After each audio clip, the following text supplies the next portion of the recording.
Welcome to the Guntersville Grassroots Podcast presented by Frog Talks. This is the episode for March the 20th. We're a day early because Trey is back. Yep, I'm back. We found him. So the guest of the day is Trey because he's kind of been missing. You know, I sent out smoke signals and asked for an APB on him last week or 2 weeks ago. And, I missed my bed. I come back home. Briefly. I'm pretty sure you left Eufaula and took a wrong turn and ended up in Texas? Yep, I left Eufaula and I headed home towards my actual house for about 20 minutes. And then I was like, you know what? I'm turning around. So I drove all the way to Toledo, being in pre-practice for 2.5 days, and then drove all the way back here. You didn't want to hang out in Eufaula a little longer?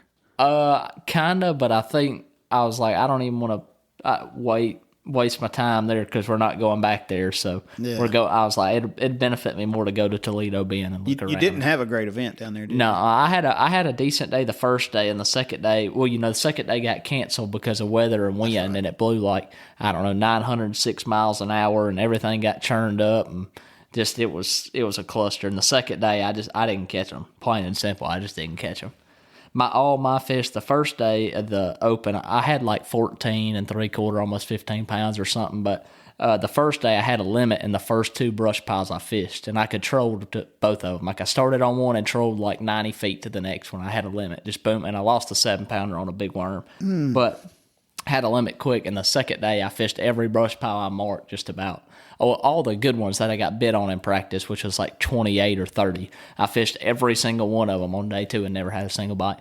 That's crazy. Yeah, and the first day, I literally fished 2 of them and had a limit in the first 30 minutes. I don't know what changed because the temperature didn't really drop. I mean, it got a little cooler, but not that, not bad. I don't know if the wind blowing on them piles all night just turned the water up just enough to where they didn't want to bite. I don't know. They were still there. How deep were those things? I was fishing anywhere from 12 to 6 feet. So you could see them, though. I mean, I could see them on live scope 360. Yeah, but I just missed the deal down there. Them guys caught them on shell bars, deep fishing, ledge fishing here, kind of dotted up 20, 30 fish schools on shell bars.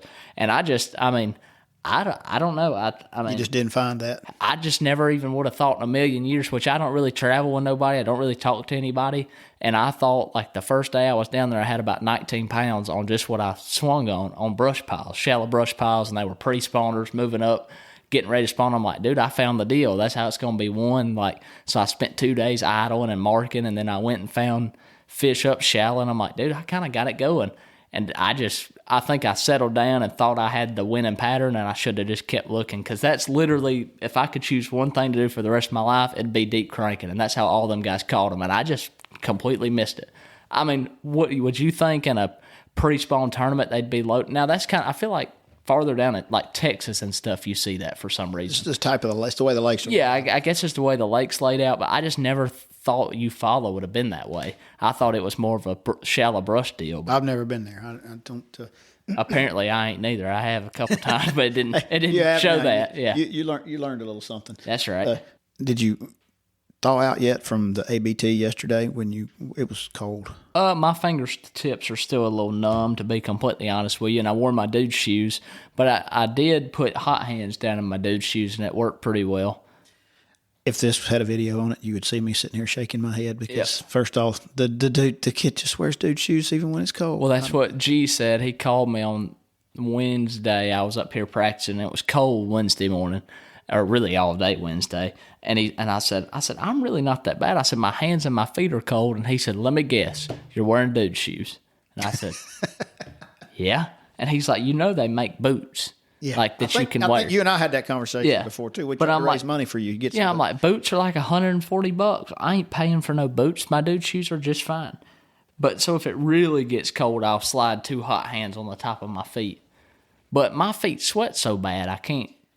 Yeah, I can't keep my feet warm. Do you deer hunting dude shoes? No, I do deer hunting boots. Okay, rubber boots probably. But, I try not to get too warm of boots because I'll just sweat to death on the way in, then my feet will literally freeze. Well, it was really, with the exception of that cold snap there around Christmas, it was really pretty warm most of the year. Yeah, it really wasn't. You could have got by with the dude shoes other than getting muddy. Could have. You don't want to get your Lululemon or whatever that crap is dirty either. I couldn't do that. So I guess if the ABT had a tournament in January on Guntersville, it would get cold because Kay Donaldson's got more power than I don't know. James Spann ain't got nothing on her. No, she even called it on their podcast last week. She goes, well, they call the ABT another bad thunderstorm, and little did we know she was going to be right. It didn't really thunder that bad, but dang, it got cold. It's still cold. It's Sunday, the day after the ABT, and the high is like 41. Yep. Okay? Wind's still blowing. Let it warm up. Yeah.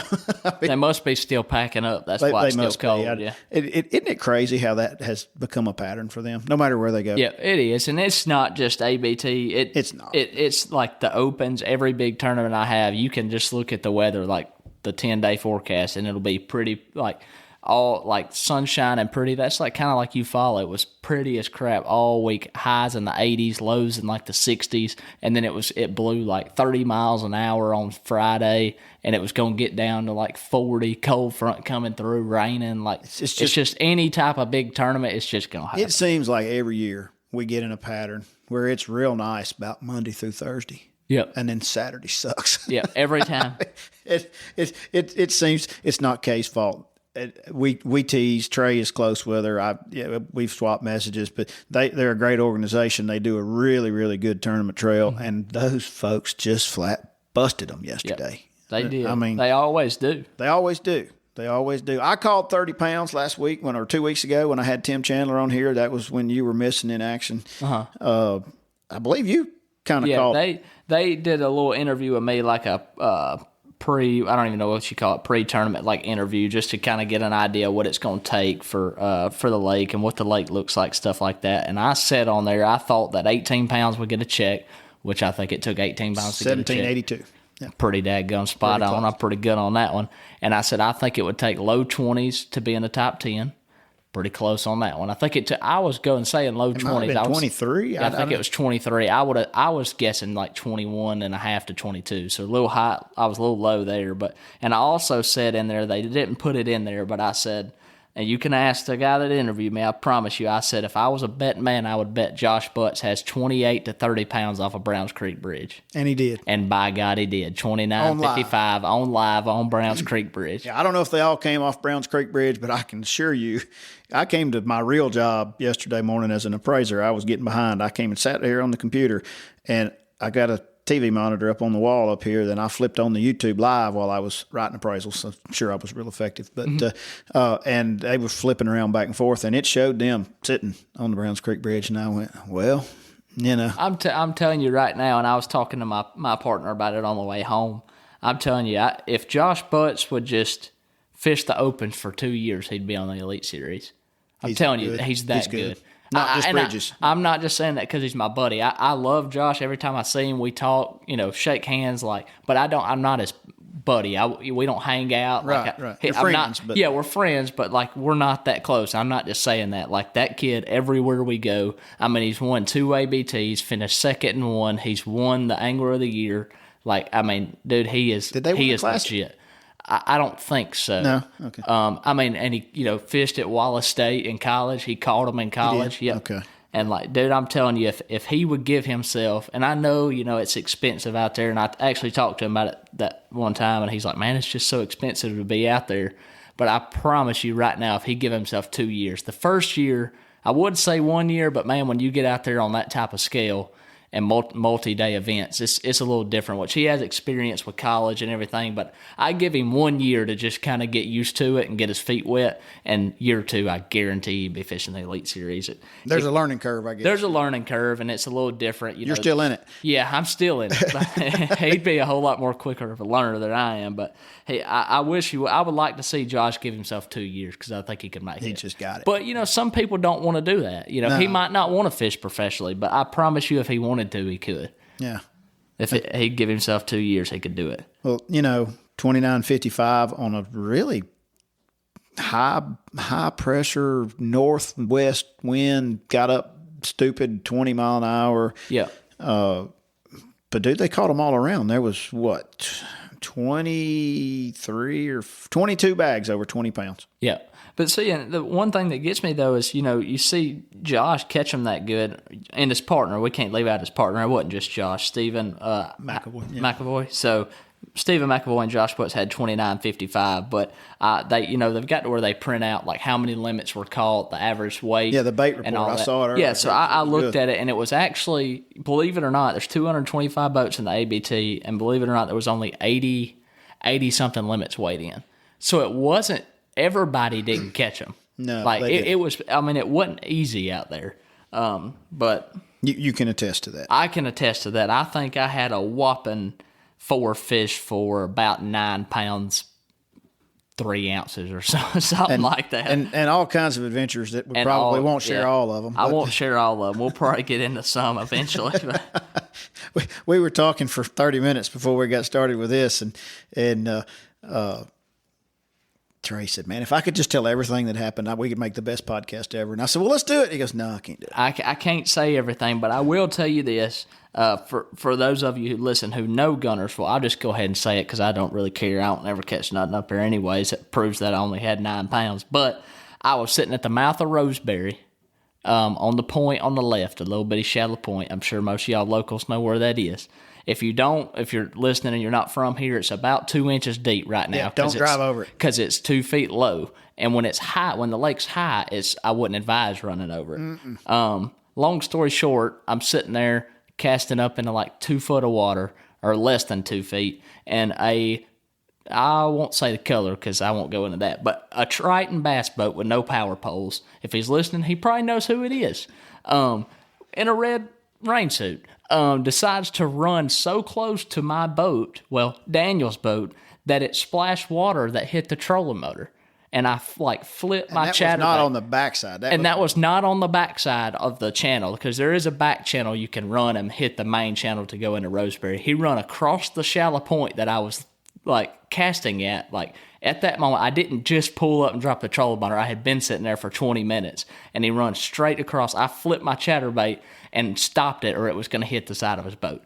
To wonder somebody didn't get hurt. Yeah, and I'm like, man, on top of you just being crazy, I'll use the word crazy and say running that close to me, do you want to die today? It's 2 feet low, and you just run you could see the mud trail from where. There's no way the bottom of his motor didn't hit that. That's not. I mean, that is seriously not deep at full sun. Yeah, and I'm like, and there was 2 or 3 other boats fishing on the main river channel side of it, and they all threw their hands up "What are you doing?" And and then they all looked at us I was like, oh my gosh, it was just one of them days, and that's probably only not even a quarter of what happened in my day, but that's all I will say, just to keep from in drama. Words of Forrest Gump, that's all I've got to say about that. That's all I've got to say about that. I watched that the other day, so it's still fresh in my mind. So, the weights have been ridiculous. Mm-hmm. I mean, Honeycomb last weekend, 24 boats. ABT's 225 boats. There's always somebody going to catch them. Honeycomb last weekend was 27 and change for first and 225s for second and third. I believe it, man. This lake, and that's what I told them on that thing we did. And people, we've talked about it on here, but people say, man, this lake ain't what it used to be. I'm talking about, by God, to get the pressure that this lake gets and to still be kicking out the bags. And just on down the line, I think 15 pounds yesterday had you in 67th place. That's incredible. Oh, no, it's fishing. I told you this, when I went a couple of weeks ago, the first time I had gotten out for a full day. It's still different than it used to be, mm-hmm. but the quality is what it used to be. They're spread out more to me. It was a little different, one here, one there. Had to cover a lot more water than I would normally like to do. I used to be able to find the right 200-yard stretch, mm-hmm. and you'd spend the day there. I can't do that anymore. I will say, I don't Unless know it's if a bridge, noticed, I don't do it. I think you told me kind of where you went, but I practice up the river. To me, during the springtime, I feel like it. Well, let me rephrase that. It always goes down on a bridge, and it's always going to be one on a bridge. But for the guys that are dumb and don't know how to fish a bridge and are too dumb to have the patience to do it, like me, or you, most of the time, the bite for me in the spring is up the river between Seabold, and I know this is a long ways, but Seabold to BB Comer. Absolutely. That stretch is where it goes down first in the spring. Warms up a little fast. Yeah, and then post-spawn, once they get in that post-spawn, April to me, down the lake gets better. But so I spend all my time up the lake, but I seen more hydrilla. And not just clumps, I'm talking about hydrilla. Like summertime hydrilla. Summertime hydrilla than I've ever seen on this lake. And because I just started fishing it 4 or 5 years ago, and I ain't never seen as much hydrilla as I have. I've seen it in places that I've never seen it before in 6 foot of water, a foot under the surface. I found some in 12 feet growing up into like 8. Like it was like pretty. And I fished miles. Just for you guys listening, don't even waste your time. It's sticky and hangs you rattle trap, and you will not get a bite. Now, if you find like run your Alabama rig about a foot above it. See, if you find you eelgrass and hydrilla mix, oh yeah, now you're getting a little dirty with them. But if it was just hydrilla, because I told Daniel, I said, man, this lake ain't had that prettiest stuff. But it was green too, right? Bright green, like healthy stuff, and we fished it, man. Which I think it's good for the lake. I just think now they're so used to that eelgrass, it'll take them a while to get back. Yeah, I can't wait. It's gonna be a flipping bite. They will get in it. They're just not right now, as we speak on March 20th or whatever it is. It's crazy to me that we've got what looks like late May hydrilla in early March. And dude, half the lake was froze at the end of around Christmas. I mean, normally, historically speaking, when you get some really cold spells in the winter, it knocked that kind of grass back. Eelgrass is freaking Superman. Yeah, it's like kudzu or whatever they call it. Yeah, you can't burn it down. But the hydrilla stuff, green hydrilla normally started showing up late April, early May in little bitty short pieces. And the fact that I hadn't been out near as much as you have, but the fact that there's hydrilla that's in 6, 8, 10 foot of water that's 4, 5, or 6 foot tall. Yep. It's crazy. Yeah, I'm glad it's there. It is very good for it. And the fish may be going, well, what's that? Because this generation's eelgrass has been here long enough. They don't even know what it is. And I think right now, and too, like I just think it's springtime. They're kind of where they're going to be for a while. Now I think once it gets postponed, like they might venture out and be like, oh, we ain't seen this in 6 years. Let's go sit in there. So I'll bite an oil monster like I used to. But, so. Now those annoying clumps of coontail are everywhere. Yeah. But I've seen a lot of milfoil too. Yeah. And like I said, I mean, I was in an area of the lake where most of it usually has been the past couple of years, the little that there has been. Right, but a lot of that's been took over by eelgrass. Yeah, but that's the thing, and like most of the time when you do usually find hydrilla or milfoil here the past 2 or 3 years, you'll find a clump of it in a mile of eelgrass. Correct. This was just true hydrilla and milfoil just everywhere. That's fantastic. Yeah, it was awesome. It got you remember where that is come about late May? Yep. And then you pitch you a little 3/4 ounce something around it and see what happens. Yeah, so. I told Daniel, I said, I can hear my braids singing now. I can hear it. Yeah, that's right. So you tell us a little bit about your practice for the ABT. I'm guessing it went better than the tournament with lack of 30-mile-an-hour winds. Yeah, my practice was pretty good. I mean, like I said, I fish Guntersville all the time, so I usually working from home, and my partner's a nurse, so he kind of gets to make his own schedule kind of. So we usually try to go on Wednesday a lot of times just because there's not a lot of boats out there. So I drive a sticker. I call it. It's just a big old sticker. Everybody knows boat? It's Trey. Yeah. So I'm like, I try to get out there on Wednesday just so I don't really get seen, which apparently, nobody was going to follow Trey around yesterday. If they did, they were dumb, which I think a couple people might have. But anyways. Another story. Another story for another time. But so we try to go on Wednesday and Thursday, and then Friday it rained. So we sat out on Friday. But Wednesday, dude, it was one of them days like you talked about. Like I didn't beat on them. Like I was just checking stuff, and I went to one bar that I only fish when it comes tournament time. Like I don't go fun fishing on it. I don't do nothing like that. And I pulled up, and like my first forecast, I caught 2 4-pounders, just boom, boom. And I'm like, all right, well, they're here. I ain't fished it in over a year. So I'm like, well, they're still here. That's all I needed to see.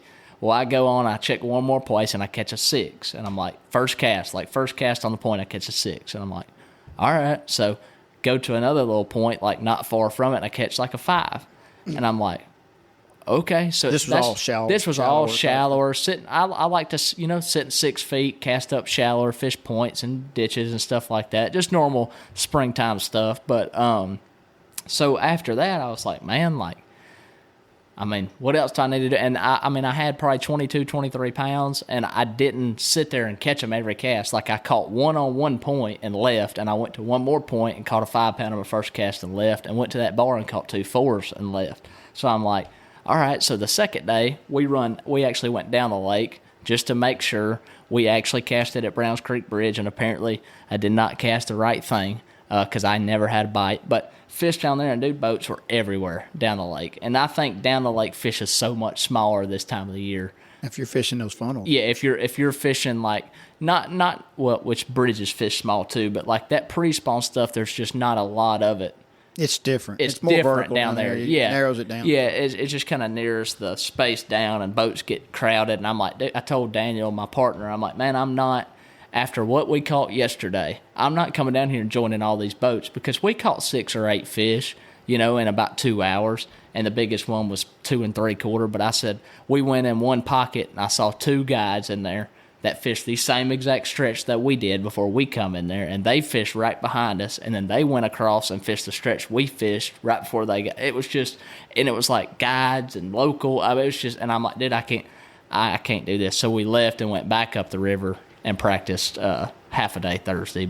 And then you had first and second basically come out of Browns Creek. Exactly. And now one was a bridge and one was in the grass. Yeah, yep. But it is what it is. I mean, like I said, I enjoy this time of the year. I think unless it's the summertime, Guntersville's always had a curse on me. I don't know what home lake, it is, but it's kind of home lake for you. I mean, you're kind of a vagabond. You go wherever. But and which like I said yesterday, we talked about it all fair. We won't talk about all of it on air, but it was just a day. I should have just stayed in the bed. I just had that feeling. I should have just stayed back. Sometimes you just wake up and know. Yeah, and I had that feeling. I don't know why. But I was like, dear Lord, I pissed somebody off. I'm sorry. Mm-hmm. I'm that very Daniel sorry. Did. Yeah, and that's what Daniel said. He said, dude, I think it was me. And I said, well, you say you're sorry right now. Because, dude, I want to get back to the ramp. We were at the ramp, and he was like, dude, what a day. And I said, hey, don't say that. And he said, what? I said, we need to make it home. If we can make it home and just get in the bed, I'll be like, you know what? It could have been worse. But I was like, we're 40 miles from the house right now. So yeah, you got to go fishing. Yeah, and that's what I told him. I said, look at it this way. It could have been worse, and there's people that would have loved to go fishing today. So, it is. I was not one of them. Yesterday, between the weather, the high school tournament of the Goose Pond, and the ABT, I looked and I said, I think this would be a good morning to go to work for a little while. And then I went by GTO and Waterfront and Victory Sportsman up at Goose Pond and picked up Bass Cash Bass entries and stuff like that because it just did not appeal to me. Yeah. Now, yesterday appeals more than today because today's stupid cold. But man, I texted you the other night because I didn't know if you'd signed up. Said, don't be that guy. And you went, what? And I thought you meant like I caught one. I'm like, I ain't caught one. I signed up yesterday. Well, I was afraid you hadn't. And because, it seems like you forgot one year. I did. And one year you said you were broke. Yeah, one year I was broke. And I was like, I don't want to spend $100. So this was the year after he won $1,500. Yeah. But they've been catching them. I mean, I've had. How many has there been caught already? I know Scott caught one. He caught one crappie fish. Crappie fishing. He had another guy catch one crappie fishing off the bank upriver that was registered. That's the second one he's caught. He caught one 2 years ago. Huh. A different creek, but still sitting on the bank crappie fishing with a minnow. It's completely legal. Yeah. Oh, yeah. Yep.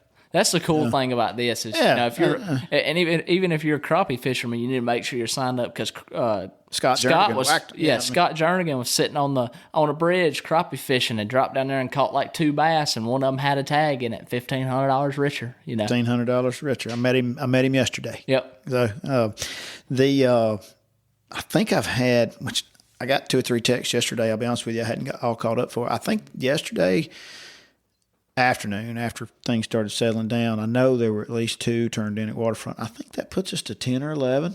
It's the 20th day. I mean, that's you're and I guarantee you, there's been. You could average one a day if you count that, guys. Yeah. Some of the ones around here that are local that just won't sign up for whatever reason, they just won't call. They know, but they just won't call. You get word about it a little while later.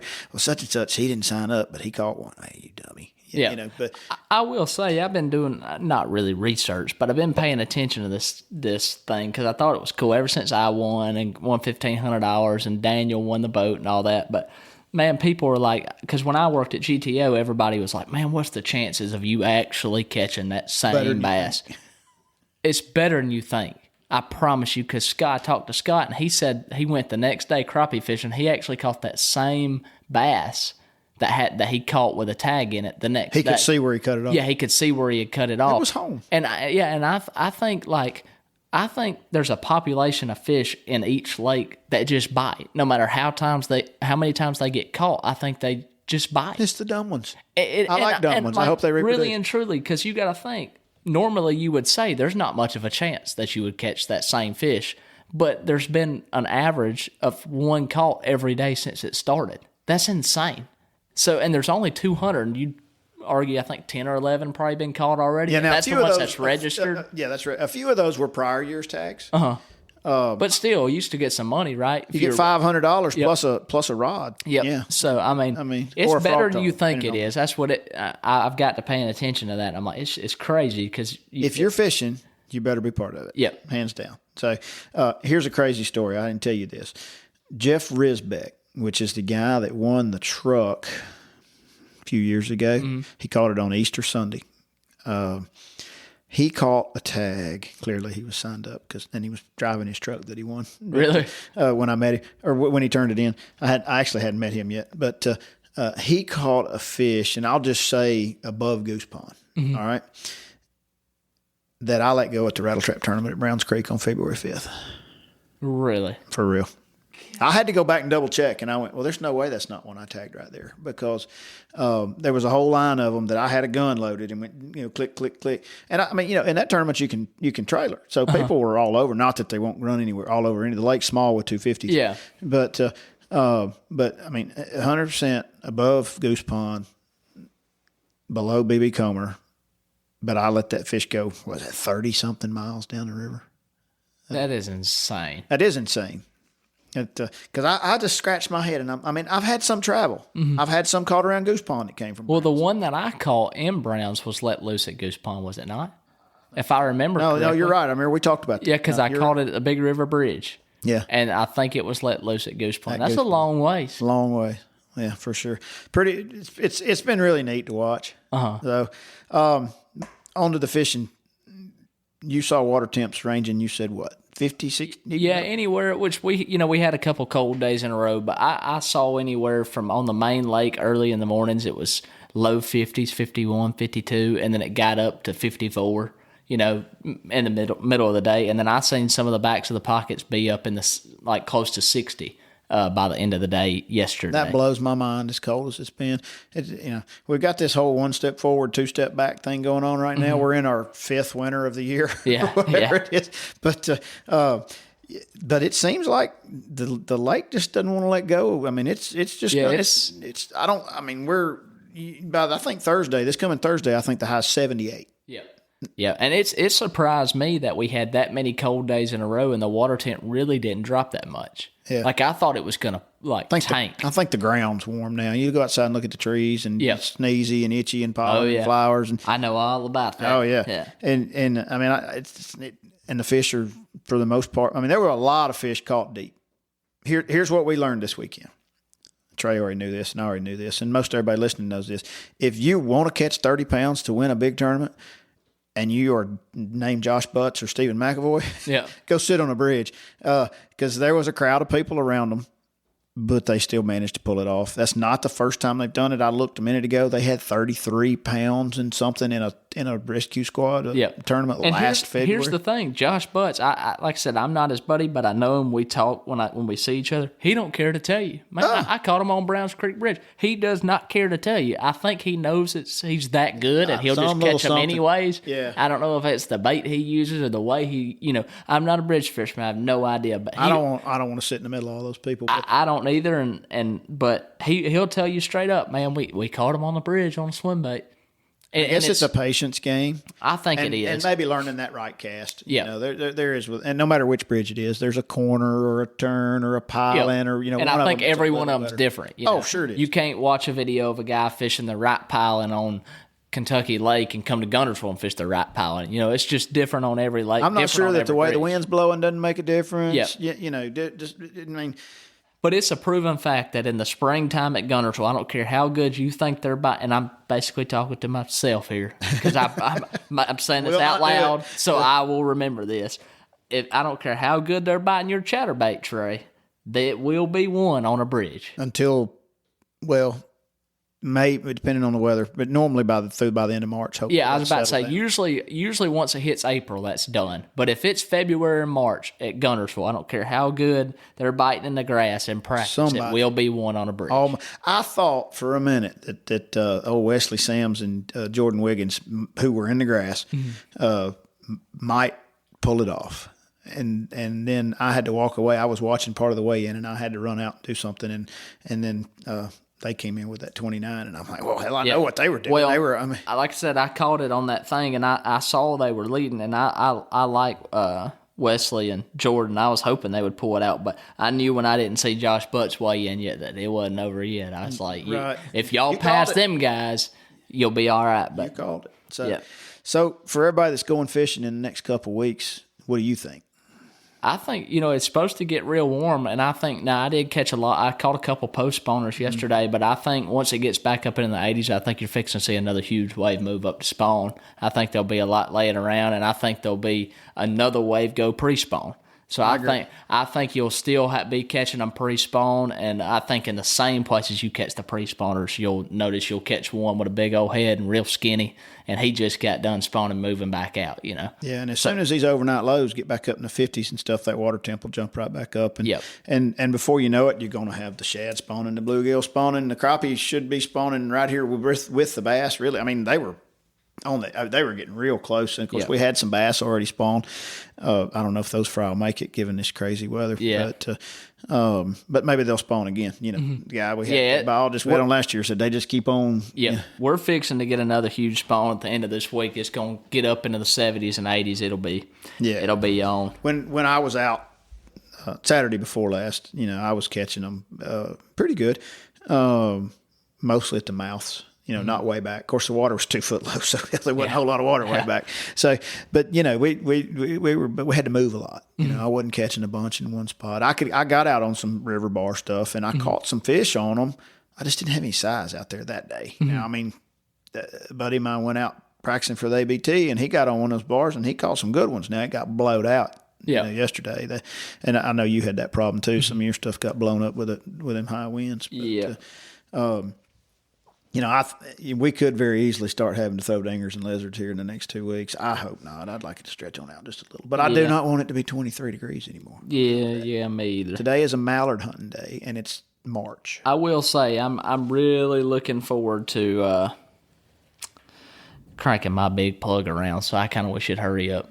Yeah, it's coming, and it's going to get right about the time that the BPT gets here. They're here the third weekend in May, maybe, and I guarantee you it's going to be just like last year. I forgot they were coming. Dang. Yeah, well, all my holes is going to be ruined. Every one of them, and live, and people actually watch that. It's come to be a normal thing that I could just go out there and sit on it and yell at people.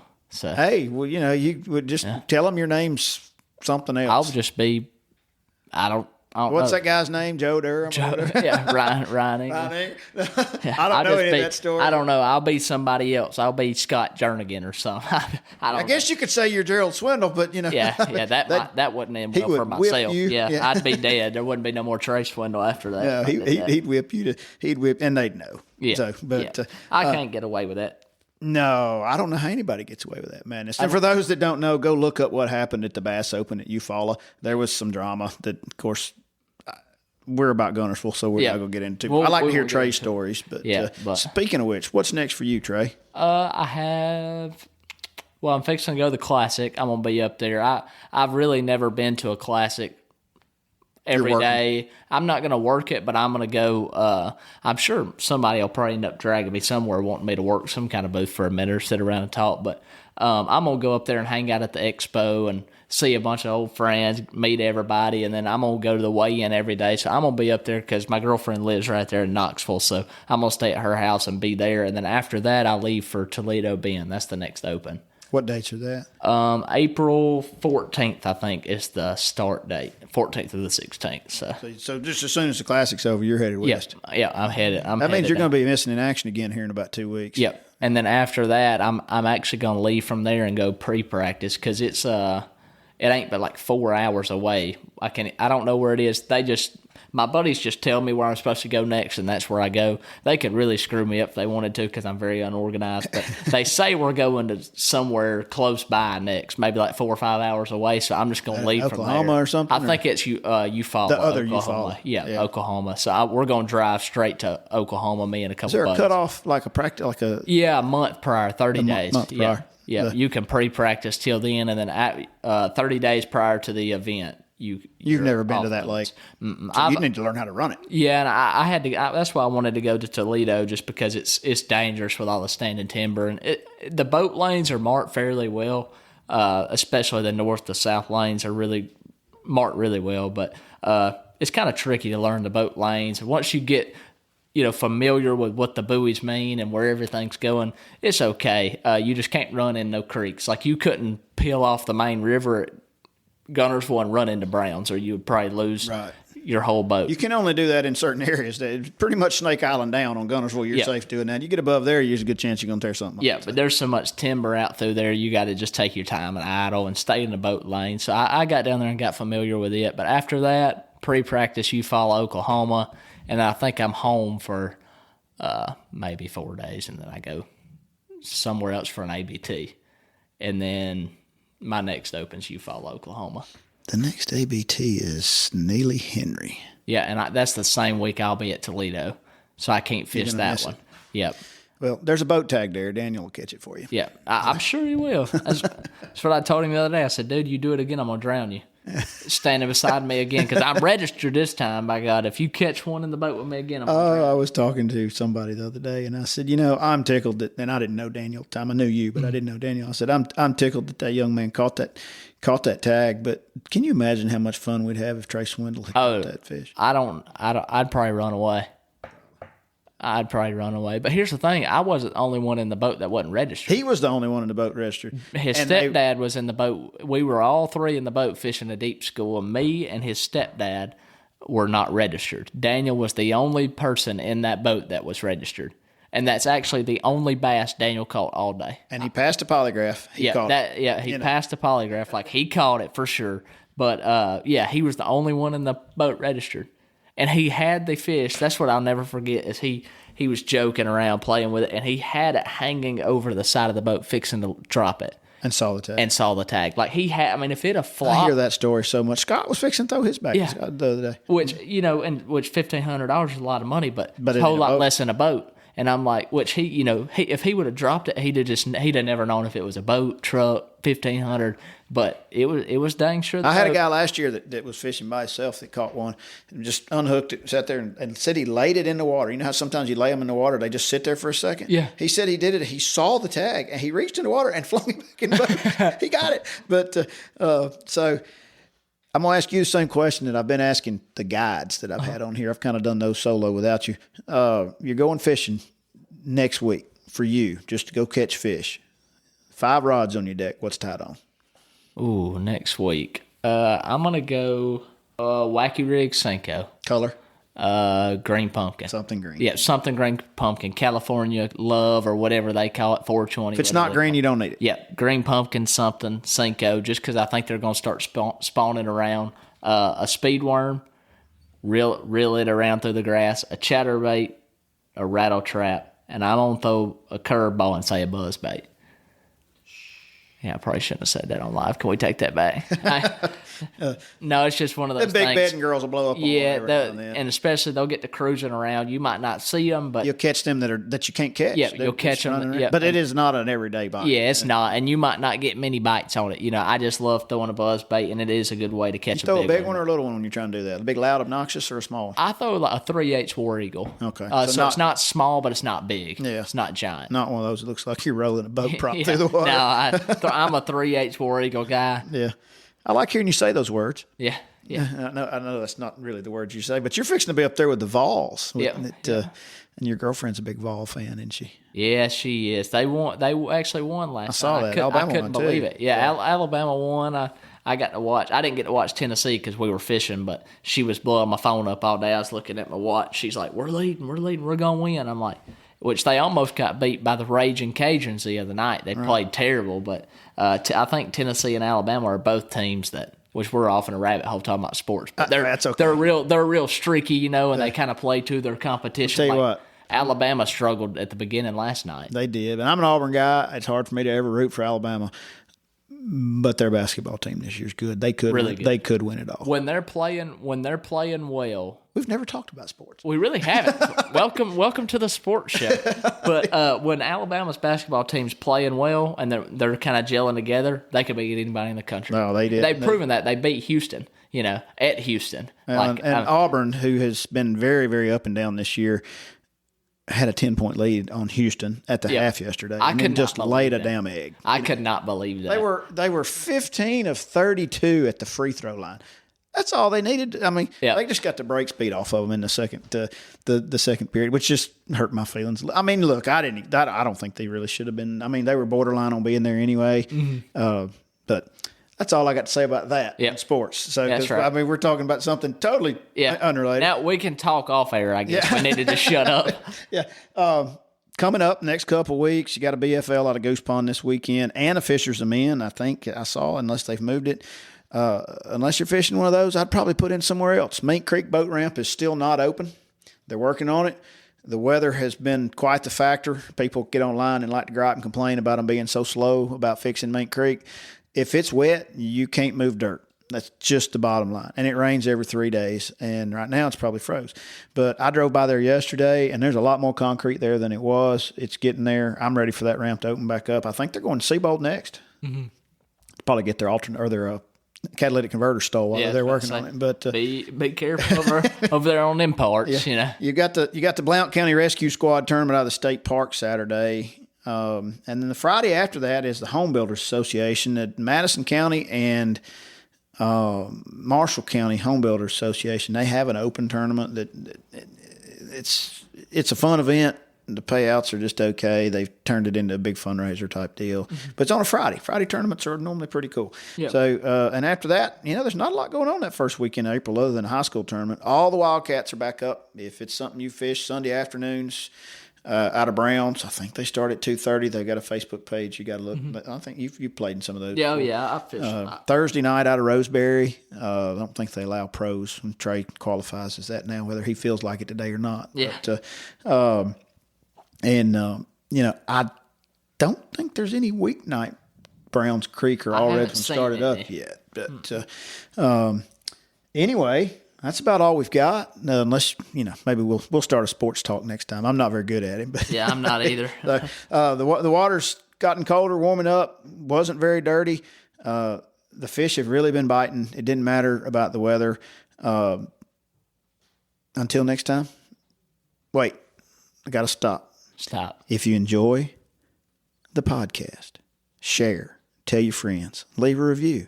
It helps. It helps other people find us because everybody needs to hear about Trey's crazy stories. Yeah. And he still needs a haircut. And me rambling on about random junk. Now. And if y'all don't like it, you can say, shut up. And I'll go home and get lost again. That's he's going to get lost anyway. I'm not telling who I'll get in here with me next time. Until then, a couple weeks from now, enjoy the floating grass.